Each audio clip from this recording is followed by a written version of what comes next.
Hey everybody, so this is my first time doing something like this. I've never really done a video before. I'm still learning, trying to figure all this stuff out. Sorry if this kind of sucks. I tried to do good video, good audio. Had a little bit of issues with the audio. Might have to do some more processing afterwards, post. But anyway, so let me first apologize for the background. We're moving soon, and the place is a wreck, and I'm really sorry about that. And also, yes, this is a cat behind me asleep. So anyway, wanted to talk about something that's been bothering me and bugging me for a long time. Recently about the Nintendo Switch. Long time recently. Anyway, I know there's tons of videos out there. I know a lot of people have been talking about it. Everybody's been talking about whether they're going to buy it, whether they're not going to buy it, what kind of things they want, what kind of things they hope it has, what kind of accessories they're going to get, all that stuff. All that's well and good. This is not one of those videos. I just wanted to tell you some things that I've been thinking about with it that are really important to me. So I think Nintendo has done a good job here. I think this is a great step in the right direction if they handle it correctly. That's the big if. Okay?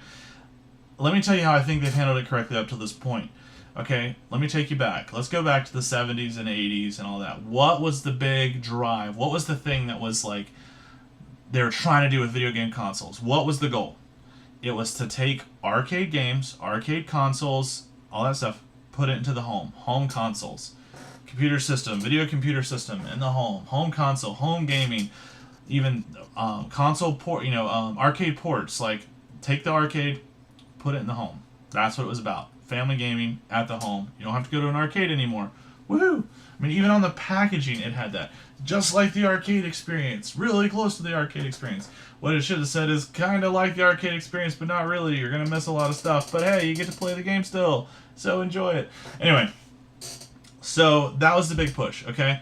And we got there. We got to the point of amazing graphics, great video, great arcade ports, awesome setups, awesome gaming in the home.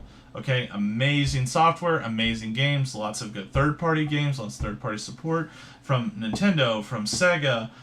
Even if you go the route of like Neo Geo, TurboGrafx, Sega Master System, whatever. We have some amazing, amazing, amazing stuff out there. Okay. Now here we are, present day. PS4, Xbox, Wii U, whatever. Okay, PS4 and Xbox One S now are pretty much glorified computers. I didn't realize how much they were glorified computers because I don't have one. I have a Wii U is the most current gen thing that I have. I haven't really played anything else. I've done a lot more PC gaming and retro gaming recently. I haven't really done a whole lot of like new modern gaming. Well, I got together with a friend of mine and it was like, hey, we should play Gears of War 4 because he and I, it was like our thing. We played Gears of War 1, 2, and 3. When they released, we played all the way through the game. Like we just plowed through, played the Horde mode, everything like that. That was our thing. So we finally made our schedules work to where we could play Gears of War 4. I was so excited. We're like, all right, so Friday night, we're going to get together, we're going to play Gears of War 4. Okay? He has an Xbox One, and so he knew some of this, but I didn't have a clue. So anyway, he went that night. When I got over there, we went and got it, went and got some food, got home, popped in the disc. Oh, it's got to install. Okay. I didn't realize it was a mandatory install now. I knew that like with 360 days, like you could install it if you wanted to. It would run a little bit better, all that stuff. Now I realize that makes sense because it's playing off the hard drives way faster, all that. Anyway, normally that doesn't take that long. So I'm like, okay, well, that's fine. And he's like, that's okay. We'll just let it run for a little bit while we eat. No big deal. Okay, we set it up 45 minutes, an hour, let it run. Come back to it, 20% done. Well, what in the world? Why is it taking so long? Well, turns out it's also installing a patch while it's trying to install the game.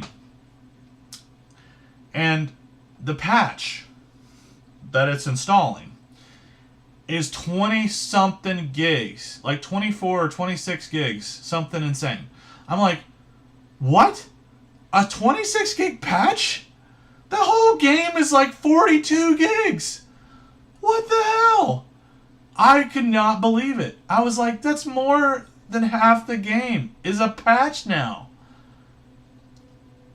I was flabbergasted. I was completely like, are you kidding me? How is that a thing? How is this? And maybe I've just been spoiled because I could come home and plug in my NES or Super Nintendo, pop it in, and boom, go play. Let's go. Let's play some Mario Kart. Have some friends over. Done. No, he started that, and he has a pretty decent internet connection. He has like 50 or 60 meg down, like 10 or 20 meg up, like not like a slow connection. Now it's not as fast as it could be, but not slow. Okay, no, there's like a couple other devices, nothing else heavy streaming or anything causing issues, clogging up the network. We did a speed test. He had decent speeds up and down. It just had to freaking get 26 gigs down on top of installing the freaking game. So anyway, okay, in that mini rant there. So anyway, that's what I'm saying. Sony, Microsoft, they're basically just PCs now. They're glorified PCs, and that's where they're going. Nintendo laid the groundwork and the framework to let that not be the norm for video game consoles. And what I feel like is really preserve video games as a medium, video game consoles as a medium. Okay, yes, there are portable gaming devices. Like, yes, you have like the 3DS, the Game Boy, I would say even the PSP. I know that's the PSP and Vita was kind of on the edge of like a home console gaming because it was more powerful and all that, but I still kind of put all those into portable gaming. Okay, I think they're going after a different market with that. I think that's targeted a lot more towards younger kids. Although I have one and love it and play it, I think it's kind of targeted that way. And it's really a little bit of a different market, I think, than what they're going for here with the home portable console idea. I can't completely verbalize that and how that all plays out. There are people, you can go listen to them, they're a lot smarter than me that could probably talk more about that. All I'm saying is bravo Nintendo for laying this groundwork, because they didn't take the cheap route and say, oh, well, guess where the next gaming is? It's all tablets. Hey, touchscreen everything. That's gaming. No. Portable mobile gaming is not the same kind of gaming. That's completely different, okay? Not console gaming, not video game in my mind, okay? That's very different. No, what did they do? They took a fusion of modern technology, touchscreens, home consoles, and physical controllers, tactile controls, feedback, all that stuff, motion feedback, all that stuff, put it into one little package, and I'm like, yes, this is amazing. And I think in 6 months to a year, you're going to see the same thing from Sony and Microsoft. They're going to have something really similar to the Switch, because I think that's where it's going to go. Because now it's take the home console and make it portable. Portable gaming console. Portable video game console. That's awesome. That's the next logical progression in my mind. And I think that's brilliant that that's what Nintendo's doing. I don't know why we didn't have this concept of it before, or why we didn't really focus on it. I mean, I know there's like VR and there's a bunch of other avenues too, but I think this is the next step for the next maybe even decade. And bravo Nintendo for doing that. And I like that they're doing the game card design. Even if there is some patching, it shouldn't be like freaking 30 gigs worth of patches. It's going to be like pop the game in and go pretty much. And they're like, pop it on the dock, play it. Pop it off the dock, go. And that's like a huge kick in the pants, I think, to Microsoft and Sony. Like, yeah, they don't have to sit there and download something. It took my friend 5 hours to get that installed, downloaded, and everything. We didn't get to play it that night. We still haven't played it yet because we haven't been able to mesh our time schedules again. And that really sucks. And I just wanted to go hang out with my friend, eat some pizza, and play a game in a series that we loved. A great software title. I think it's still a good game. I think they still make good stuff. But that's ridiculous. I mean, come on. That is just ridiculous. So, bravo Nintendo for breaking out of the mold. I mean, they're pretty consistent doing that, but I don't think this is as gimmicky as they could have went with it. I think there are some gimmicky parts to it. I'm not just singing their praises. They still could blow this. They still could suck this up. But if they have good third-party support, they maintain the hardware, they continue producing the hardware, and they do a good job with the online and all that, I think they could really make a big difference here. And this could be huge. Now, they could botch the whole thing as well. And I wouldn't put it past them to potentially do that. But I really hope that they don't. Because in my mind, as a video game enthusiast and a retro gamer and all of that, like, to me, this helps preserve the medium of, like, physical controls. My nephew, until a few months ago, had never played a video game with a controller.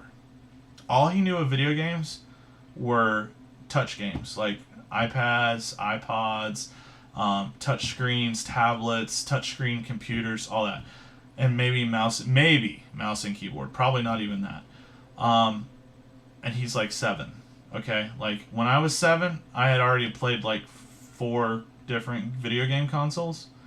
So that was shocking to me. I didn't even think about that as being a possibility, but it is. There's a whole generation of kids that haven't experienced gaming in this way of like a tactile thing here with controls, and we're talking like Mario Kart, like a heavy Mario Kart, or like the Zelda Breath of the Wild, something that crazy big, expansive, all that. Now, yes, 3DS gaming, amazing. I love the 3DS. Great for Mario Kart. It's got a lot of great stuff on there, but it meets a different need, and it's not quite. I mean, the screens, the resolution, the graphics. It's not meant to do all that. It's a great pick up and play, great portable thing, but this is like a whole revolution, I think. And imagine, please, please, please, Nintendo, if you're watching this, hey, listen, please have a first-person shooter on the Nintendo Switch. Because the idea of having a first-person shooter that I can hold here with my own little screen, my own little setup, and all that stuff on a network, playing against my friends, Call of Duty or something, or Halo or whatever, and like having controls right here with really good response, really good feedback, all that stuff, and my own screen, and we're fighting each other. Heck, even GoldenEye, Perfect Dark like that. Oh my gosh. Like, yes, please, please, please do that. I will buy it. I will buy it for 3 of my friends just so we can all play it together. That would be amazing. I could see that, like, because I mean the controls look and they feel right from what I've seen, and I've seen a few like mock-ups and things, and everything looks like it would be a really good controller, a really good feel, a really good setup. So I'm really stoked for if they do something like that. I don't know if they will, but that would be amazing. So that's my prediction. I and hope is that they do that. But anyway, so that's what I have to say about it. I think this is the next logical step. Bravo, Nintendo, for taking that step. Please, please don't screw this up. Continue listening to the fans. I think they've done a good job of pulling in Konami with like Super Bomberman R.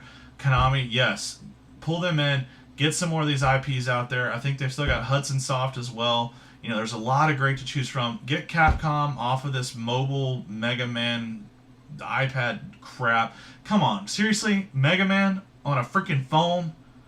Jeez, that just sounds like... I mean, me and my friend have been playing through them on the NES, and it's like driving us insane trying to get through those levels with the freaking original game, cartridge controller, all that, on a CRT. So, anyway, that's all I have to say about that. So anyway, that's my video.